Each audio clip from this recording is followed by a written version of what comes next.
Hello, hello, hello again. My name is Keith, and I am the creator of the Lotus Path, a self-help, self-paced program designed for survivors of childhood trauma and adverse childhood experiences. I hope that your day is going wonderful.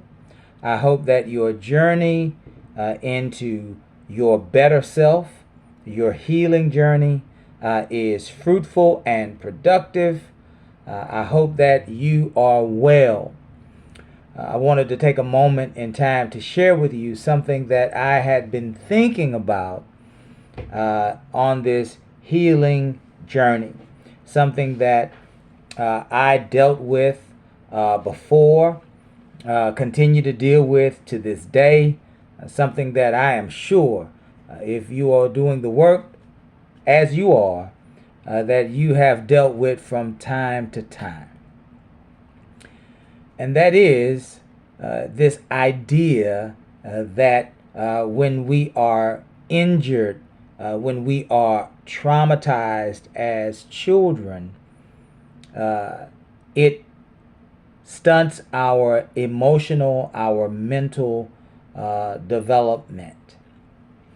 And so, if you have ever wondered why you and I act like children when we are upset or when we are triggered, the first thing I want to share with you is that you are not crazy.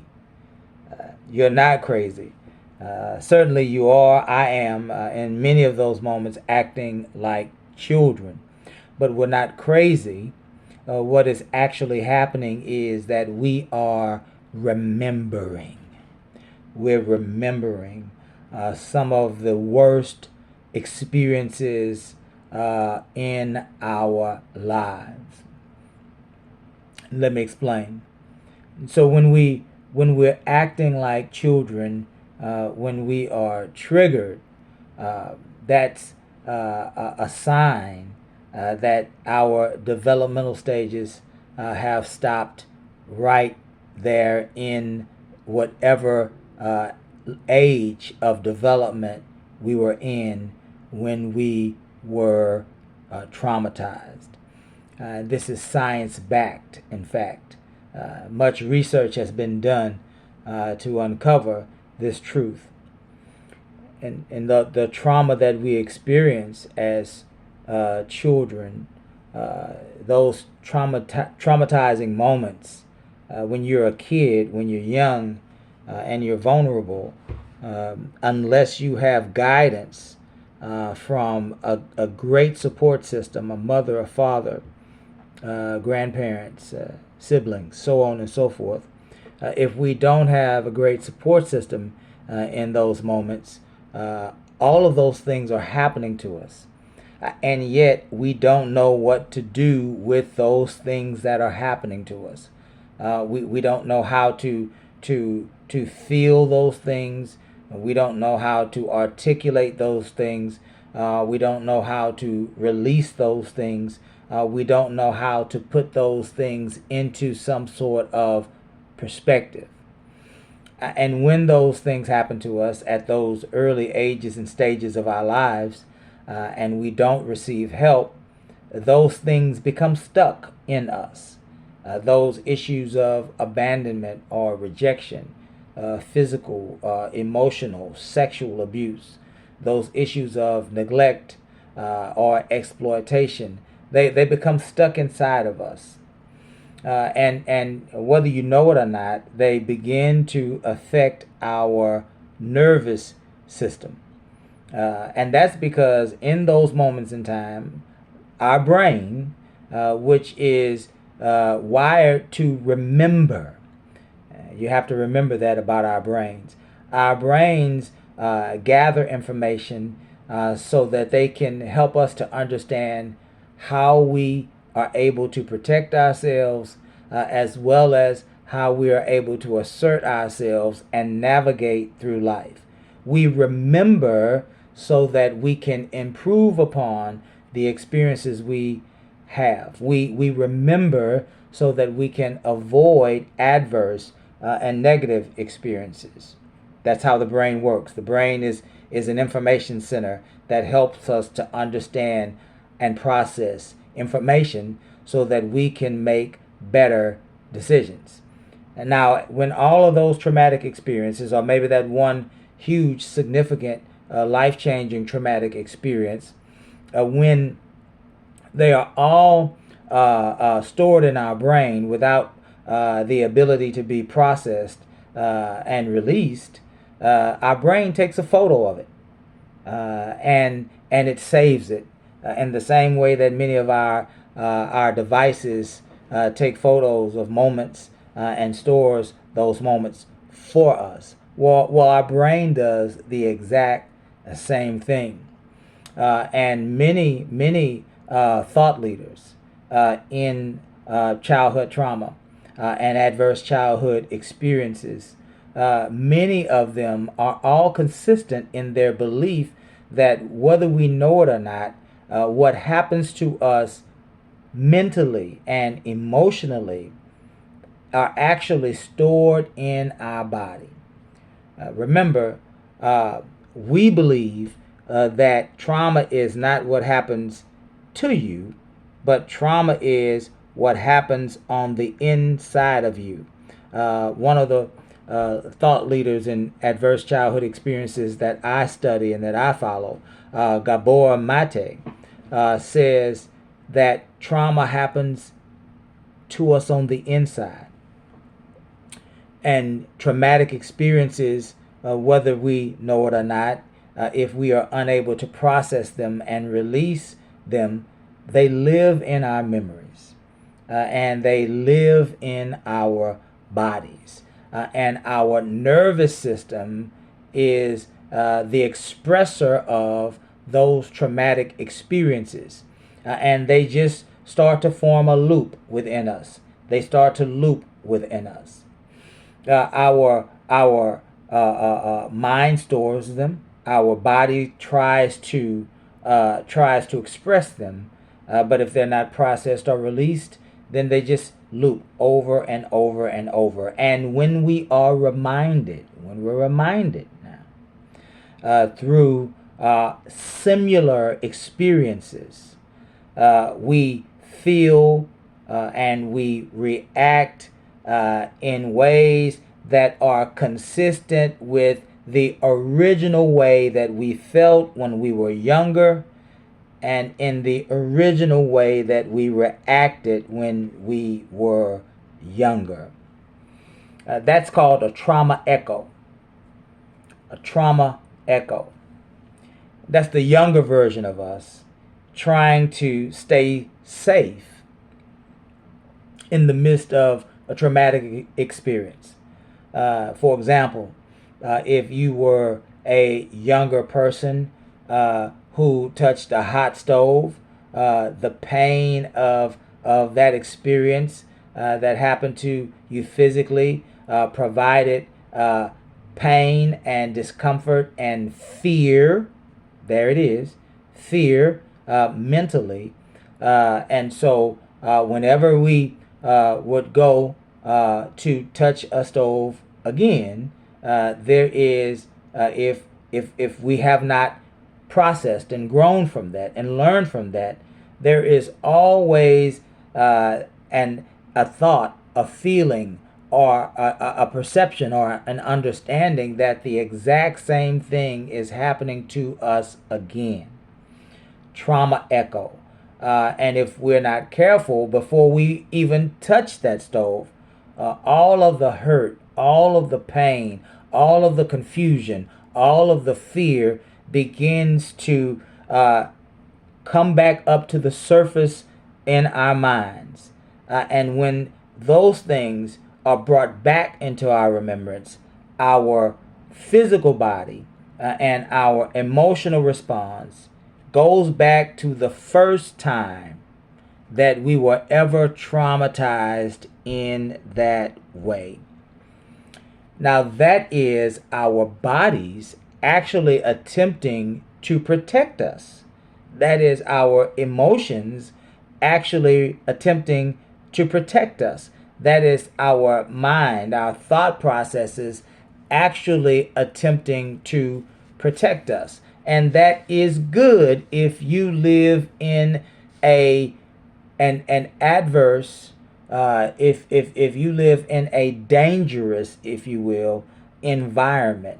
If we lived in the jungle, that would be fabulous, because it allows us to remember that we are still in dangerous situations, and when we find ourselves in similar situations as we were before with adverse experiences, our minds, our emotions, and our bodies kick into gear, and it helps us to avoid and or overcome those dangers in those dangerous environments. But if you are living in a peaceful society, if you're living in a peaceful environment, those responses are no longer necessary, because, as I said before, there is no danger any longer. But because we never processed that, and because we never understood that, we believe subconsciously in our minds, in our emotions, and in our bodies that danger still persists. And that's why when we get scared, or when we when we are rejected or neglected, or abused or abandoned in any way, we perceive that there is danger. And in the perception of that danger, we react as if we were whatever age that we experienced those adverse experiences. For some, we return back to the third grade. For others, we return back to a preteen experience, or preteen portion of our lives. Even others return back to their teenage years.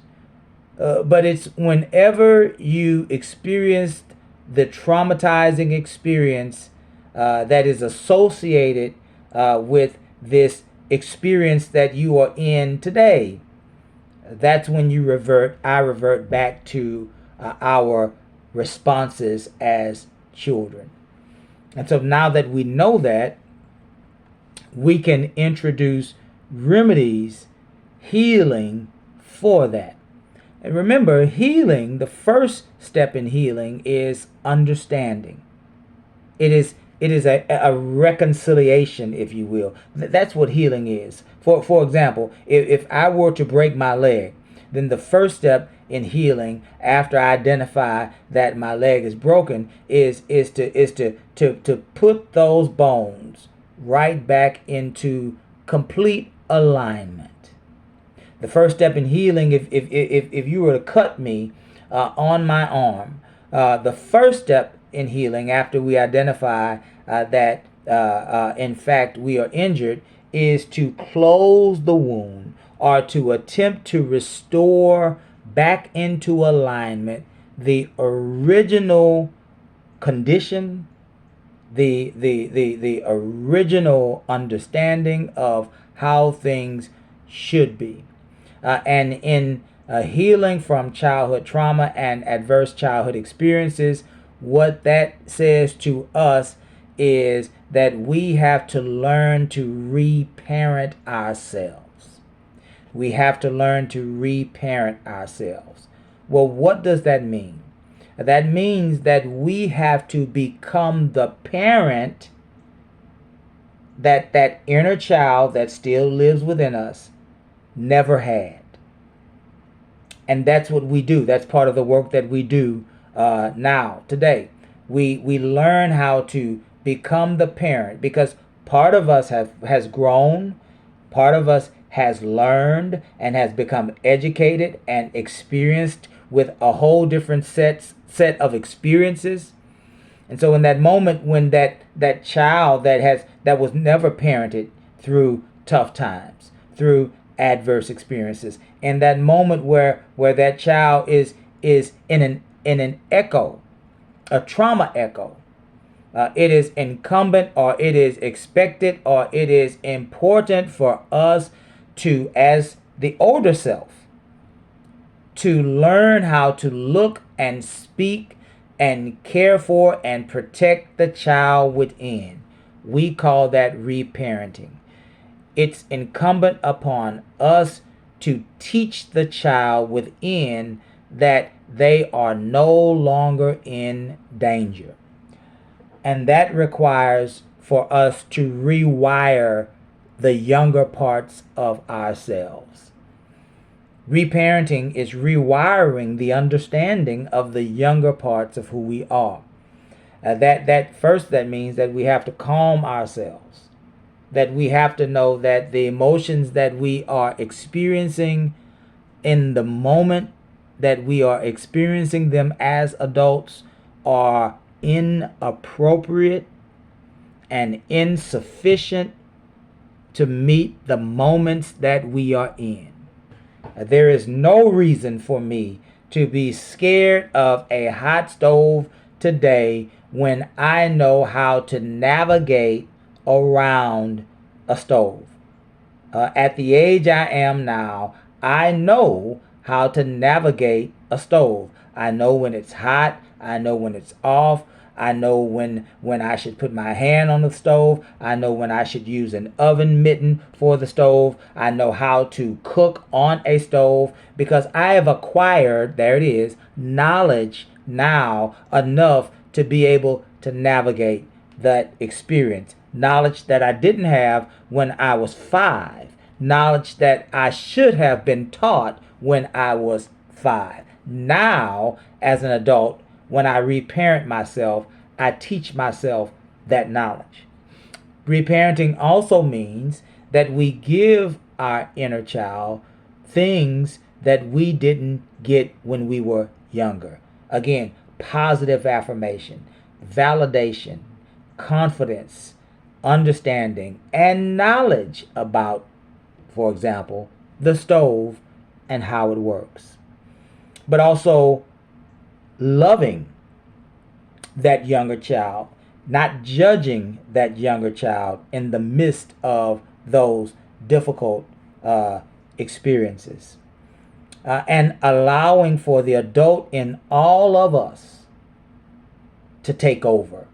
It's natural, it's normal for us when we relive certain experiences to have trauma and anxiety and to react in the age that we were first traumatized by the experience.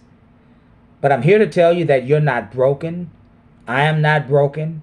This is not a broken, and this is not a situation that we are broken. This is a situation that we are simply remembering what happened and we're trying to avoid the same outcomes. That's who we are as human beings. We are here to learn and to remember and to avoid that we might grow.